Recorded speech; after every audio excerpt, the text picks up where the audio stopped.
So today I'm going to talk a little bit about effect sizes and how we can use them to understand data from particularly clinical trials and comparisons of two groups. And then I'll end up talking about some other effect sizes. So I'm going to start by looking at two motivating examples that I'm going to kind of keep going back to as we go through the rest of the lecture. And hopefully that'll provide motivation for why it's important to think about effect sizes and not just p-values. So I'll kind of knock down after explaining why p-values aren't really appropriate for giving you all the information you might need from a two-group comparison. And then I'll go into talking specifically about effect sizes for comparing two groups when you've got a continuous outcome. So it's kind of a very specific setting. And then after we go through that and really get familiar with the effect sizes that I'm going to show you, we'll look at some other effect sizes. We'll mention some other effect sizes and then just finish up with a summary. All right, so here's my two motivating examples. So the first one is going to be an MDD study. So I'm looking at, so suppose you run a trial or you're looking at the data or a paper related to a trial, an RCT that's looking at citalopram versus placebo for major depressive disorder, right? So you've got 250 subjects who are randomized to citalopram and 250 subjects who are randomized to placebo. And you're interested in looking to see what the Hamilton Depression Score is in the two groups after 8 weeks being on treatment. And so since they're randomized at baseline, you don't necessarily have to look at the change in the Hamilton Depression Score. You could just look at the HAM-D or the HRSD at 8 weeks, right? And so the idea is you want to be able to make some kind of a comparison to say which treatment group is better in the end. In this case, we've got citalopram versus placebo, right? We've got two treatment groups. They're independent groups. You wouldn't expect that the subjects in one group have anything to do with subjects in the other. And then the outcome in this case is going to be HRSD score, Hamilton Depression Score, based on, like, say, the 17-item scale. And that could range from 0 to 50. I've seen it measured up to 52 or 53 or 54. But the idea is that high is bad, right? So if you're kind of in the 0 to 7 range, you're considered not depressed. And if you're kind of higher than 24, you're severely depressed. And you're kind of in the middle, then you're moderate depression. So lower is better in this kind of an example, right? Lower Hamilton Depression Scores is better. So note here in this study, we have kind of a large overall sample size with 500 subjects combined in the two groups. But the outcome that you're interested in, this HRSD measure, a lot of people, I know me especially, even though I work in psychiatry, I'm not super familiar with I don't have a really good grasp on like what a 1-point change in Hamilton Depression Score means. And I don't think a lot of people who are outside of psychiatry even really have a good understanding of like, would 1 or 5 points difference or 10 points difference be really big or really small, or what would that mean? Okay? So I want to contrast this study with the second study that I'm going to keep using as I go through the rest of the talk. And so this is another RCT in a totally different area, looking at trying to give something to reduce flu symptoms. So suppose I've got this other RCT that I'm working on, and I get 11 subjects with the flu on the first day of their flu symptoms, and I could randomize them to this thing called Relenza, which is a treatment for the flu, and I get another 11 on the first day of their feeling sick or having flu symptoms, and I randomize them to placebo, and then I follow the subjects to see how long they have flu symptoms for. So in this case, the treatment is either Relenza or placebo. So again, just like in the MDD study, I've got two groups that are independent. Now my outcome is number of days with flu symptoms, right? And so obviously fewer days with flu symptoms is considered better, right? The treatment that gives you an average length of time with the flu is that's smaller is better. And for me, I would think like even if I could get a quarter of a day of relief of flu, that's good. I would think that that's good for me, right? I would be happy with that. So in this case, contrast this with the MDD study, right? Other than being in a totally separate area of medicine, right? It has a really small sample size, 11 and 11 overall. But the outcome you're interested in, this number of days, I think most people can relate to that, right? They know, as opposed to Hamilton Depression Score points, like 1 day shorter or a half day shorter, that's meaningful to people. And like different people have different ideas of what's big and what's small, but I think most people could understand. All right, so I'm going to use these two studies as I go through the rest of the talk. So I think about how you would try to analyze these data, and what would be the first thing that you'd look for if you were trying to understand whether the treatment was effective in the MDD study or whether the treatment was effective in the flu study. So I think, and so be honest with yourself, what would be the first thing that you'd probably look at if you were reading the article? You'd probably jump right to the p-value, right, to know, like, is there a difference between the two groups? That's the thing that I'm most concerned with. And so here I have the outputs. I made up this data, and I ran it in R. So I've got R output here. And so I'm going to look at the output for the MDD study, and I get a p-value of 0.0006. Right, and I think, oh my gosh, this is going in the New England Journal of Medicine, right? This is so exciting. It's so important. I got such a tiny p-value. This must mean something really important, right? As opposed to in the flu study, so I go and I do this study, and I get a p-value that's 0.029 or 0.3. So that's still statistically significant, right? But I think a lot of people would say, like, oh, that's not as exciting as the p-value of 0.0006. That is really impressive to get a p-value of 0.006, right? So the results from the MDD study must be so much more compelling than the results from the flu study. I don't know why you'd compare a flu study to an MDD study other than in an academic setting like right now. But you could think this way. What if this was an MDD for 2 treatments versus an MDD for 2 other treatments, right? But the point is, I think a lot of people tend to look at the p-value and try to read into that p-value as though it's much more meaningful than it really is. I think what we should focus on is we should look at, like, the differences between the 2 groups, right? So if I look at in the MDD study, I coded group 0 as the placebo group and group 1 as the sertraline group. And you can see that the mean Hamilton Depression score in the placebo group is about 9.24 or 9.25. So an average of a 9.2 Hamilton Depression score after 8 weeks, whereas in the citalopram group, it's 8.2, right? So it's like on average, like 1 Hamilton Depression point lower in the placebo group, in the sertraline group than in the in the placebo group. And so you say, oh, okay, I mean, that might be some people might get excited over a 1-point difference. I don't think I would. I think generally people say like 3 to 4 points difference is something that would be more clinically meaningful, right? But if you look at the flu study, which we said the p-value wasn't necessarily as exciting, but if you look at the difference there, in the placebo group, it took on average 6.5 days to relieve the flu symptoms, whereas in the Lenza group, it took under 5 days. So you got like a 1.5 day reduction in flu symptoms. To me, that seems like it's a really exciting finding, or at least a clinically useful finding, right? So I'm trying to hopefully get you to appreciate that the p-value really doesn't tell you the whole story, right? Even though you could be tricked into thinking that a small p-value is really, really exciting. Right? So that's just to summarize that. We see statistically significant results in both studies. But based on the p-value, you might think that the results in the MDD study are more compelling, but then we just looked a little bit closer and said they're not really. Maybe I wouldn't say that they really are that compelling, right? Looking at the means of the 2 treatments, we'd say there's kind of a small difference in the MDD study and probably a much larger clinical difference in the flu study, right? All right. So this gets to us the thing that the p-value, it's not enough, right? It's not something that we should jump to and kind of think of it as the be-all, end-all of the study. And hopefully we appreciate that, but I want to kind of reinforce that here. So what is a p-value? What does it tell us? So p-values come from hypothesis testing. We know that, right? And in a hypothesis testing setting, we always construct this thing called a null hypothesis and an alternative hypothesis. So the null I'm going to refer to as H0, and the alternative is going to be HA. Right? And so the null typically corresponds to no change, no difference, nothing going on here. Right? Don't worry about it. Nothing's happening here. But what we do in hypothesis testing is we always walk into the hypothesis test assuming that the null hypothesis is true. Right? It's like in a jury trial, the jurors walk into the courtroom thinking or assuming that the person who was charged with the crime is innocent until enough evidence is collected until they're proven guilty, right? So we do the same thing here, right? We assume the null is true, and we use the data to make a decision whether we should reject the null hypothesis or fail to reject the null hypothesis, right? And we can use this p-value, among other things, to make the decision about whether we should reject or not reject, right? So the p-value is like one single number summary that tells us how we can make this decision about whether we should reject or we should not reject. Right? All right.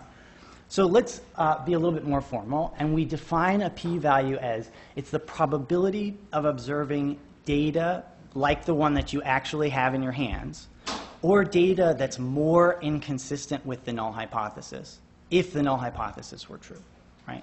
So if you look back at the MDD study, so I had a bunch of output there. I'm going to highlight just one piece of it. In the MDD study where we had citalopram versus placebo, the null hypothesis in this case was that the mean Hamilton depression score in the citalopram group after 8 weeks is the same as or is equal to the mean Hamilton depression score after 8 weeks in the placebo group. And so this is the fancy, the H naught mu crit equal mu citalopram equals mu placebo is our fancy way of writing that, right? It's just basically saying no difference, no change.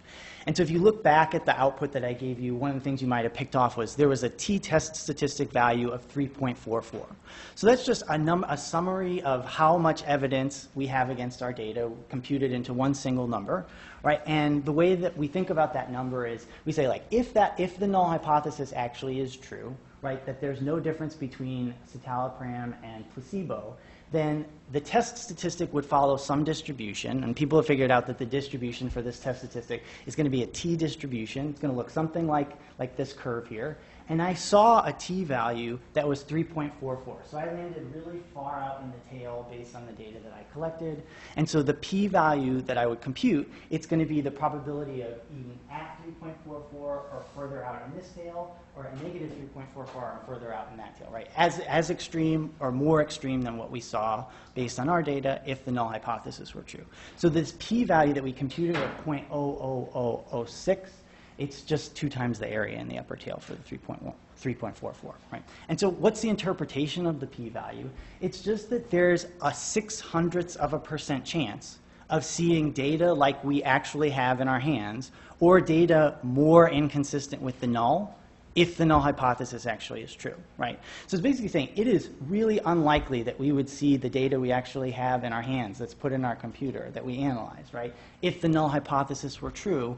So therefore, I don't think the null hypothesis is true. I'm going to reject it and throw it away, right? That's why we say small p-values mean we should reject the null hypothesis, right? And so that's really all we can say here, right, is that our data is very inconsistent with the null. The null is not a good description of what's going on in the real world. Okay, so what the p-value doesn't, so that's all the p-value tells us, right? It doesn't tell us how big a difference there was between the citalopram and the placebo group, right? It didn't tell us not only how big a difference there was, but what direction it was. Which one was better? Was it the citalopram or was it the placebo, right? We don't get that from the p-value. Additionally, something that should make you a little bit weary of trying to think about the p-value as a measure of association, it's not. Certainly is not. But another thing, sorry, that's coming over, why it wouldn't be is because it clearly depends on what the sample size of your study is, right? So here in this table, what I've got is I'm redoing the MDD study as though I have different sample sizes. So I'm using the same measures from the data that was in the MDD study, using the same sample means and the same sample standard deviations and the same 2 treatment groups. But if I only had 10 subjects per arm in the citalopram and 10 in the placebo group, the p-value that I would have gotten from exactly that same data would have been 0.5, and I would have failed to reject the null, right? If I bumped it up to 25 subjects per arm, the p-value would have been 0.28, and I would have failed to reject. Really not until I got up into almost probably around the 80s would I start to get significant results, right? And then this is what I actually saw in my data. I had 250 subjects per group. My p-value I got was really tiny, and I rejected the null. And so if you're trying to use the p-value as a measure of an effect size, it should make you very uncomfortable that you would ever use an effect size that depends on how many people you got in your sample, right? It would not make sense to do that, right? All right.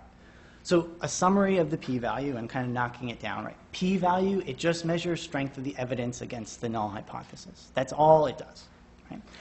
With a large enough sample size, it turns out you could pretty much find anything significant, right? If you just keep recruiting a lot of people into your study, no matter how tiny the difference is between the citalopram and placebo, or how tiny the correlation is between one continuous measure and another, you can always recruit enough people to get statistical significance in your studies. And even if you find a statistically significant difference, your findings might not be clinically significant, right? We saw that in the MDD study, right? We saw a really, really tiny p-value of 0.006, but then when I compare the actual means at week 8, I see only a 1-point difference between them. Is that really that big of a difference? Especially when I consider that the variability in the individual measures for the outcomes is about 3.5 Hamilton depression points each. Right, so like a typical deviation in the citalopram group would be plus or minus 3.5 points from this mean of 8.19. So like that's a lot of variability and not a big difference between those two groups. Right? On the other hand, like larger p-values, larger like the one that we saw in the flu example, larger doesn't necessarily mean not clinically significantly different, right? In the flu example, we got a little bit bigger p-value of 0.03, which was certainly not as impressive, right, as the MDD study, but we do kind of see a much bigger, I would say, much bigger difference with respect to what's clinically going on here, right? About a 1.5-day reduction in number of flu symptoms, and I see a little bit smaller variability in the measures, the individual measures. All right, so just one last thing, just to hammer this down a little bit more. So think about one more study. So say you're looking at an RCT for subjects with endometrial cancer, and you're looking at like a survival outcome, right? So suppose your outcome is survival time after surgery, and you're thinking about looking at two different kinds of surgery, an early surgery or a delayed surgery for some reason. You want to compare which one is more effective in terms of survival. So if you're reading the study and you just jump to the p-value and you see a really impressive p-value of 0.0001 or less than 0.0001, what can you say about that? And my response is you can't really say much. All you can say, right, if you just only want to look at the p-value, which is not something you should do alone, right, all you can say is that the data in this study are inconsistent with the null hypothesis that the distribution of survival times are exactly the same between the two groups.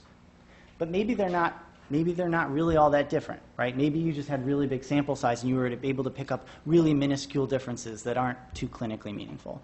And you have to think about maybe there's side effects between early and late. And another thing is we don't really know which one was better, right? From the p-value, you don't get information about which one was better. What we would like to know is which treatment's more effective, obviously, and by how much, right? We don't want that by how much to depend on the sample size, and we want to somehow account for the variability in the measures at the same time. Okay? So this is like a long-winded approach to finally getting towards talking about some effect sizes, right? Effect sizes, or different measures of effect sizes, are some things that we can use to answer these two, or address these two questions. Okay?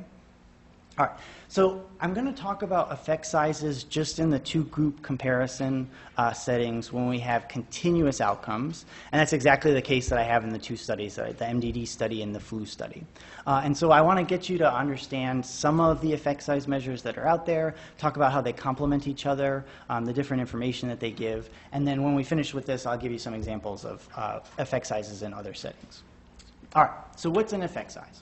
So an effect size is, in the two-group setting, it's really just the magnitude of the difference between the two groups. And it's not just the magnitude, it's also the direction, which one is doing better, right? And there's several ways that you can talk about an effect size or compute an effect size. And they highlight different characteristics, and they complement each other. And some people are more comfortable with talking about effect size one way as opposed to another. And so it's good to think about all of them at once, and that's what we're going to do. And then, just like I said before, effect size can be computed in lots of different settings, not just the two-group setting. You could expand it to more than two groups, to when you have no groups and you're looking at like correlations between things. And I'll mention these later. All right, so here's the first effect size that we're going to talk about, and maybe you're familiar with this one. But just to set the stage, let's assume that the outcome we're interested in is normally distributed. So like in the Hamilton Depression Score example, or the MDD study, like let's assume that Hamilton Depression scores are normally distributed, which is a decent enough approximation. And let's assume, just to make it easier on ourselves for right now, that larger values of the outcome are better. That's not the case in either of the two examples that I gave you. But just when we talk about defining our different effect size measures, let's assume that larger outcomes are better than smaller outcomes. Okay. All right. So what we've got here is we've got treatment A and treatment B.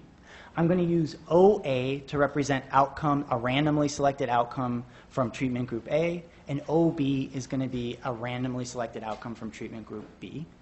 And then I'm assuming that those outcomes are normally distributed, they each have their own respective mean, defined by the two mu A and mu B, and they each have their own respective population standard deviations. So some measure of how variable those measures are. So I'm going to denote it by sigma A and sigma B. Right? So I've got all these pieces, and I'm assuming that this outcome is normally distributed, right? Both outcomes in the two groups are normally distributed. So one possible effect size that you could use, and that you might have heard of, is this thing called Cohens D, right? So Cohens D, it takes the mean in group A minus the mean in group B and divides it by some type of average measure of the standard deviation. The way that's actually computed is you have to take the variances first by squaring the standard deviations, taking the average of them, and then taking the square root of that average. So that's what that sigma average actually stands for. Okay? And so what is this Cohens D measure going to take on in terms of values? Well, it could take on any values between negative infinity and positive infinity. And the sign of the D tells you a lot about, well, which treatment is better. Right? If D is greater than 0, then that means that group A, treatment A, has to be better on average than treatment B, right? Because the mean for A minus the mean for B is positive, right? And we're assuming higher values are better in this example, right? If D is 0, that means that there's no difference, right? Because the only way that you could get Cohens D to be 0 is if that numerator, the means are exactly the same and the subtraction gives you 0, right?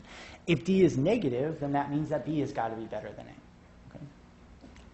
So how do you interpret this measure? Well, it's kind of a standardized effect size, a measure of how different these two means are with respect to the variability in the individual measures, right? So the way that we'd interpret this is we'd say average outcome in group A is D, whatever D comes out to be, D standard deviations larger or smaller than the average outcome in group B, right? So it not only tells me about the difference between them and the difference between the means, and it tells me the direction, but it kind of standardizes or accounts for the variability in the individual estimates, which is a nice property.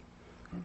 All right, so if we go back to our two MDD and flu examples, right, if I want to calculate the Cohens D, the estimated Cohens D in those two studies, I'm going to do that here. Right. So in the MDD study, you remember if you looked at the output, you could see that the mean Hamilton Depression Score at week 8 for the citalopram group was 8.19, with that standard deviation 3.37, and the mean for the placebo group was about 1 point higher of 9.25, with that standard deviation. And so behind the scenes, I kind of did the calculation to figure out that sigma hat average, which is basically just squaring those two standard deviations, taking the average, and taking the square root and giving me that 3.42. So if I plug these into that D hat formula, I get that D hat is equal to negative 0.31. Right? Okay, what does that mean? So that means that the mean Hamilton Depression Score in the citalopram group is about 0.31 standard deviations lower than the mean for the in the placebo group, right? So it's not even a whole standard deviation lower. Maybe that's one way you think that maybe that's not that big. All right, compare that to what's the Cohens D in the flu study, right? So in the flu study, we said on Relenza, subjects took about 4.8 days to get relief, and in the placebo group, it took about 6.5 days to get relief. These are my two measures of variability. I take that and I do a little bit of math, and I get my sigma hat average. The D, in this case, is -1, right? So it's like one standard, you do about one standard deviation better if you're on Relenza than placebo, right? Or more formally, you'd say what mean number of flu days in the Relenza group is about one standard deviation lower than the mean number of days to flu relief in the placebo group, right? So remember back when we said the p-values for these might have told us a different story. If we were fooled by p-values, which we're not anymore, right? We might have been more impressed with the MDD study. Now maybe we're more impressed with the Relenza study, right? We have a much bigger difference when we account for the variability in the measures, okay? All right, so that's Cohens D, and I'm going to show you how Cohens D also relates to 3 other measures. So let's just remember, the notation we have is that we've got treatment A and B. We've got OA is a randomly selected outcome from treatment group A. OB is a randomly selected outcome from treatment group B.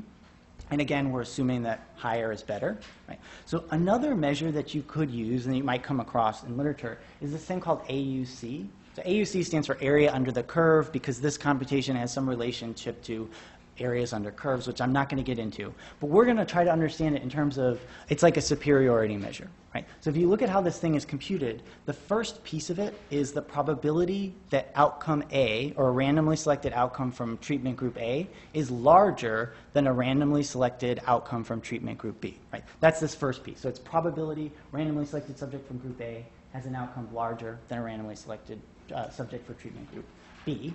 And then the second piece, the second term, it basically is a way to handle ties. Like what happens if the two outcomes are exactly equal to each other? Then it's kind of like a coin flip, 50-50, as to which one you would want to assign and call superior, right? Because neither one's superior, so it doesn't matter whether you use one or the other, right?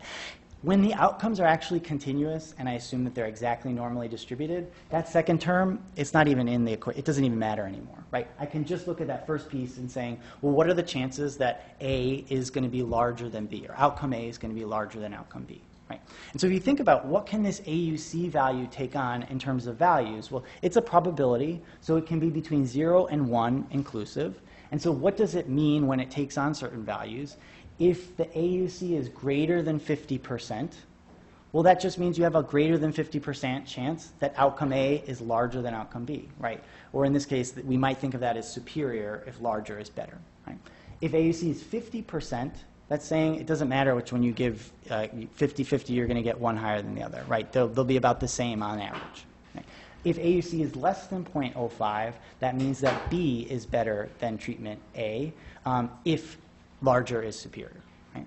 Okay. So we can think about this AUC, it's a probability of being superior, right? That's all it is, right? And there's a nice so now we have this measure, we have one measure that tells us about standardized differences between the means, another measure that tells us about, well, probability of superiority or success. There's a link between the two of them.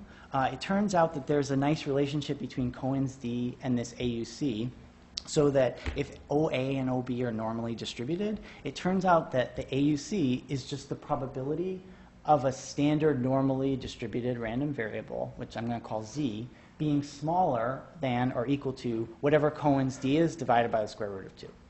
The math's not really important behind it, but so what it's basically saying is that if you know what D is, which you can compute from your data, a standardized difference between the means, if you look at the area to the left of D over the square root of 2 in a normal distribution, a standard normal distribution, the area is the AUC. So if you know D, you can calculate the probability of superiority very easily, right? And then you've got two pieces of information telling you about the effect size between the two treatments. Some people might like to talk about probability of superiority. Some people might like to talk about standardized differences, right? They give you complementary pieces of information, okay? Right? And we still think AUC is giving us probability that a randomly selected person from group A scores higher than a randomly selected person from group B. Okay, but there's actually two more, right? So once you can calculate AUC, there's two other measures that sometimes people like to use when they're talking about effect sizes. The first one is called SRD, or success rate difference, and all it is it's the probability that A is more successful than B minus the probability that B is more successful than A, right? And that's reflected in this formula. I can't see me pointing. The probability that a randomly selected outcome from treatment group A is larger than a randomly selected outcome from treatment group B, minus the probability that a randomly selected outcome from treatment group A is smaller than an outcome from treatment group B, right? So basically, it's like the AUC minus 1 minus the AUC, right? That's what this measure is giving us, right? And so this is going to be a number between 0 and 1, between -1 and +1, and the sign of the difference tells you something about which treatment's going to be better, right? So if the SRD is positive, that means that the superiority or the success rate of A was larger than the success rate of B, so A is going to be better than B, right? If it's 0, then it means that there is no difference, and if it's negative, it means the success rate of B is better. All right. The other one that's based on the D and the AUC is called NNT, or number needed to treat.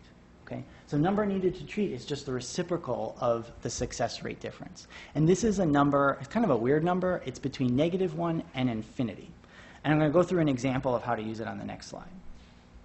All right, so let's say I've got treatment A and treatment B, and I have my data, and I'm able to figure out that the probability of a randomly selected outcome in group A being greater than a randomly selected outcome in group B, it's 52%. So I have a slightly better chance of doing better on treatment A than treatment B. Right? So if that probability of superiority is 52%, then the probability that A is inferior to B has to be the complement of that, right? So it's necessarily 48%. The SRD in this case, the success rate difference, is just the difference between those two success rates. Right? So I just take the difference and I calculate that it's 0.04 as my success rate difference. What does that 0.04 mean?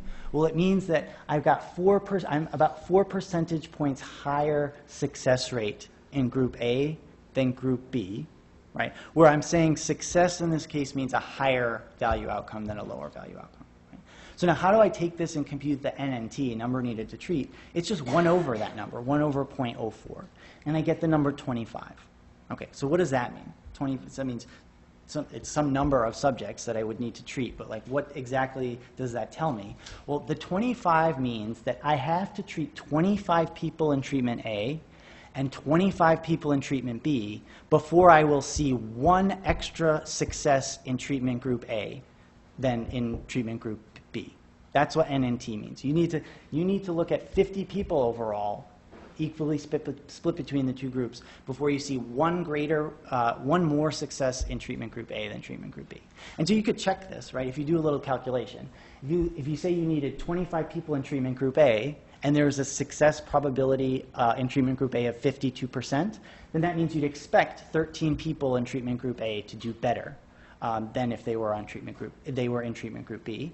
And then in treatment group B, there's another 25, but the success rate in treatment group B is only 48%, so that means you'd only have 12 people. And you can notice that, well, that's a 1-person difference, right? That's what NNT means, right? 1-person difference.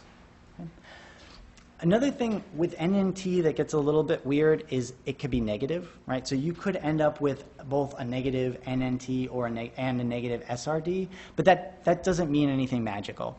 Watch, it shows up in the same kind of context if I just flip the AUCs, the success probability. So what if in this case now I flip the 52 and the 48 and make the success rate for treatment group A a little bit worse than the success rate for treatment group B. So now it's a 48% success rate for A and a 52% success rate for B. The difference in this case now, it's still got the same magnitude of 4 percentage points, but it's negative. Right? It's negative because B is being subtracted from A. Right? And so if you notice when I take the NNT, it's going to be 1 over a negative number of 25. But don't let that throw you. It still just means you need 25 subjects in each group.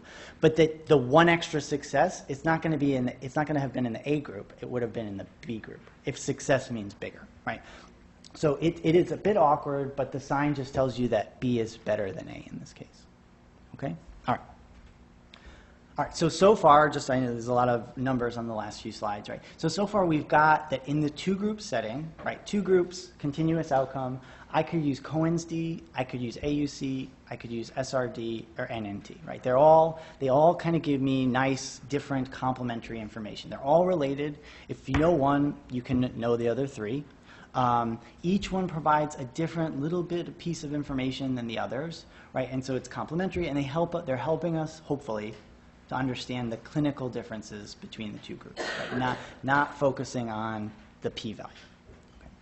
All right, so I want to show you all 4 at once in the 2 studies that we kind of have used going from the beginning, right? So remember our first study was the MDD study. We were looking at the difference between citalopram and placebo. We got this really interesting p-value of 0.006. But what do the effect sizes tell us, right? So the first one we calculated was the d-hat. We already saw this before, right? We got it was negative 0.31, and it's saying that the mean Hamilton Depression score in the citalopram group is only about 0.31 standard deviations lower than the mean outcome in the placebo group, right? We could then use the formula to convert from the Cohens D to AUC, right? Because we know there's this nice relationship.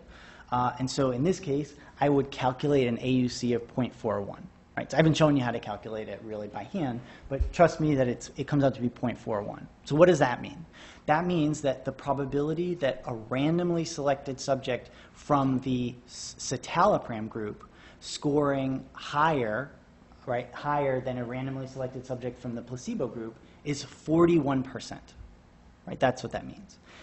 That's not really kind of the thing that lower is better, right, in this MDD study. So I could actually just flip that around. If scoring higher is a 41% probability, then scoring lower is 59%, right? I could just interpret it this way instead. There's a 59% probability that a randomly selected subject from the citalopram group will have a lower HRSD score than a randomly selected subject from the placebo group, right? That's maybe a little bit more interpretable in this study. So then I could take that AUC, and if I wanted to calculate the success rate difference, right, I get negative 0.18. And so the way I'd interpret that was I'd say there is an 18 percentage points greater chance of a randomly selected outcome from the placebo group being higher than a randomly selected outcome from the citalopram group. Right? And the way that I calculated that was I just took, this is my probability, sorry, this got moved. This is my probability of having a higher outcome in the citalopram group minus having a higher outcome in the placebo group, and I get that difference. It's negative 0.018. But really all I'm doing is I'm taking the AUC minus the complement 1 minus AUC, and that gives me a success rate difference. And the last one I can calculate, right, is that NNT, number needed to treat, which is just 1 over negative 0.18. That number comes out to be negative 5.56. And again, don't be thrown off by the negative. That's okay to get negatives. Just focus on the size of the number, right? That 5.56 means that you'd need to treat 5.5 people in the citalopram group and another 5.5 people in the placebo group in order to see one more higher outcome in the placebo group, that's what the negative sign means, than in the citalopram group, right? And so you can check that if you do a little bit of math, right? In the citalopram group, that has a 41% chance of having a higher outcome times this 5.56. That means I'd expect 2.28 people to have a higher outcome in the citalopram group. And doing the same calculation with the 59% higher probability in the placebo group, that means I'd have 3.28 people expected to do higher in the placebo group. There's a one-person difference here, right? But the one extra happens in the placebo group, not the citalopram group. That's what that negative sign has to do with, right? Okay. So we've got all 4 of these measures that we could use to understand treatment effect in the MDD group. You could also do the same thing. I'm not going to walk through them all, but you could do the exact same thing in the flu study, right? So notice I get a bigger D in magnitude. I get an AUC of 0.24. But if I want to flip that around, then I could say that that's the same thing as a 76% probability that a randomly selected subject from the Relenza group, the treatment group, gets a lower number of mean days on the, with flu than someone in the placebo group. I get a much bigger success rate difference and a much smaller number of people that I need to treat in order to see one extra person do better in the Relenza group than what I had in my MDD group. Right? So now you can use these like constellation of effect sizes to compare one study to the other if you want to. Right? You don't just have to rely on the p-value, because if you just rely on the p-value, it's kind of giving you maybe the wrong sense of what's going on. Right? All right. So based on the effect size measures that you've seen, right, are the flu study results looking more impressive than the MDD study? I would argue yes. I think they are starting. It looks a little bit more impressive. Right? Are there guidelines as to how you can decide which effect sizes correspond to large differences or small differences? And just like everything else in statistics, yes, there is. There's like these rules of thumb that you see all the time in textbooks. But I would say use them critically and not just blindly. Like I know you always learn about if n is greater than 30, something's normally distributed, right? And you just kind of go use that whenever you feel like it. You think about it a little bit more with these, especially because there are side effects to using treatments, and so that's maybe something you might want to consider when you're talking about different effect sizes, right? Okay, so here's some guidance on looking at the Cohens D and the other effect sizes, right? So I copied this table from this really good article called Size of Treatment Effects and Their Importance to Clinical Research and Practice. And so it's a table that shows you different Cohens D values you can actually, I didn't talk about it, but there's a way to kind of translate Cohen's D values to kind of like a correlation coefficient in R. I'm going to ignore that for now. But then there's the corresponding AUC value, the SRT value, and the NNT value. And then this last column, it just tells you if you wanted to conduct a study to detect these kinds of differences, this is how many people you'd need under different settings. I'm going to ignore that for right now. But all right, so this tells me from this table, the authors, Helena Kramer, in this article, she was giving information on what would be considered a large, a medium, and a small effect size. And so it's based on Cohen himself. And so this is a quote right from the article. It says, in this context, Cohen suggested that D equals 0.2, 0.5, and 0.8 were small, medium, and large, right? So on the table, you've got a small, a medium, and a large measure. And I just highlighted the positive ones, but there's no reason you couldn't look at the negative ones, too, as being cutoffs. And so for each, the small, medium, and large, you can see how that correlates to the AUC values, the SRT values, and the NNT values, okay? But you'll notice there's kind of a caveat to what Cohen says, right? He says he kind of gave these numbers as a statistician, but there could be reasons why you might want to think that a small effect size was important. Like if you got a 0.2 as an effect size, that could be considered large in some contexts. Like if you were looking at a vaccine for polio, for instance, you could affect a large proportion of the population, right? Even if you have a really small effect size and it's effective for some people. Whereas on the other hand, this is another example from a MDD study, if you get an effect size of like 0.8, that might be considered small if you also pay attention to side effects, right? So if you have a treatment for depression that has a 0.8 effect size, you're like, wow, that's a really big difference. But if there's a high likelihood of suicide on the new treatment, then you need to balance and maybe say it's not really worth it to have this big of an effect size and claim that it's really that useful. Okay. All right. So that ends a little talk about the two-group and continuous outcome effect sizes. But clearly, in clinical research, you've got way more settings than this, right? There's lots of opportunities for looking at different kinds of data that aren't necessarily binary exposure and continuous outcome. And so this table just lists some of them, like if you have a binary outcome and a binary exposure. Certainly you see that a lot. And you might want to do a chi-squared test to see if there's a difference. What kind of an effect size measure could you use in that instance? Or there's all these other ones, right? Especially a lot of times in our analyses, we're not just looking at kind of one variable versus another. We're looking at multiple exposures versus either a continuous outcome or binary, and we might need to use a regression setting, right?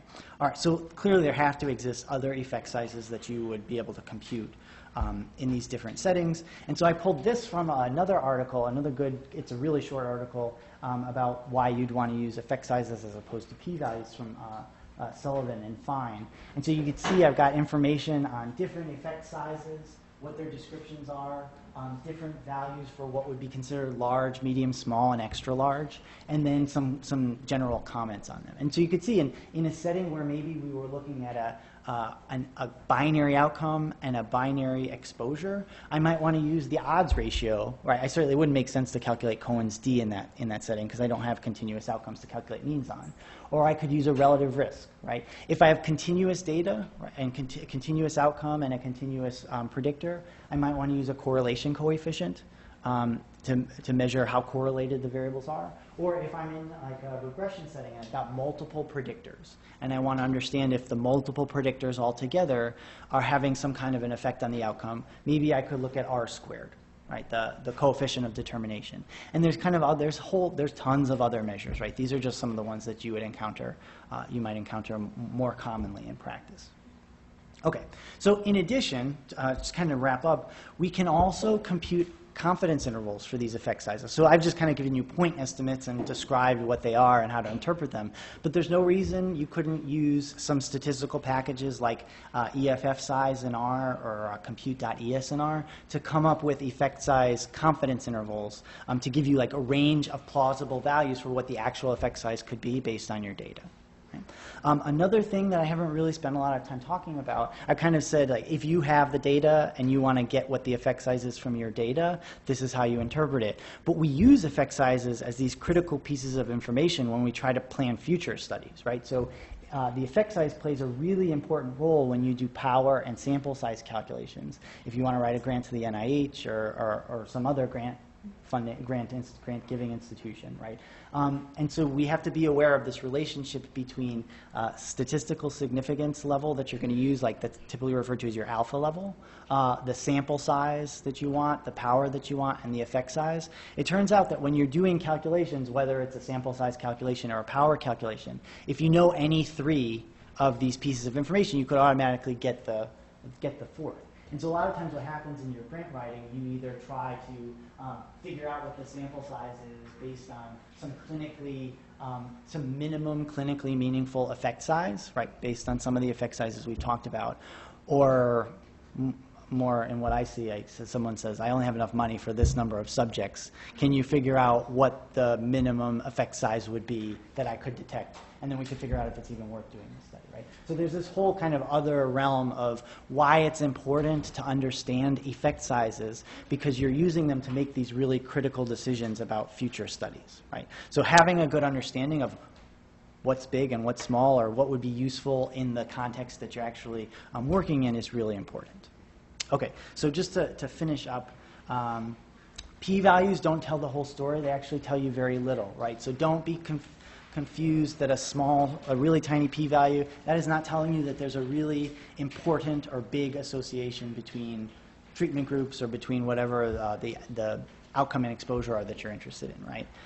The size of the p-value tells you nothing about clinical importance. It's effect sizes that can help us to understand the relationships. And so if you are going to report p-values, which you usually do, report them with the effect sizes and with the confidence intervals. Or don't report the p-value at all and just give the confidence interval. It kind of gives the same information as the p-value. With two groups, we've seen that you could use, with two groups and a continuous outcome, we've seen that you could use Cohens D, AUC, SRT, NNT. Use the ones that are meaningful to you. If one makes more sense to you, let that guide you in picking what a useful sample size is going to be in a power calculation, or explaining that it's important in your discussion of the article, right? There's many other useful effect sizes, right, not just for two groups with a continuous outcome. And then the last thing, effect sizes are not only useful for when you actually have the data, but they're really important for when you're trying to write a statistical analysis plan that includes a power calculation, right? So that you can inform some future study. So that's going to end that, and I'll take any questions if you have those. Thanks.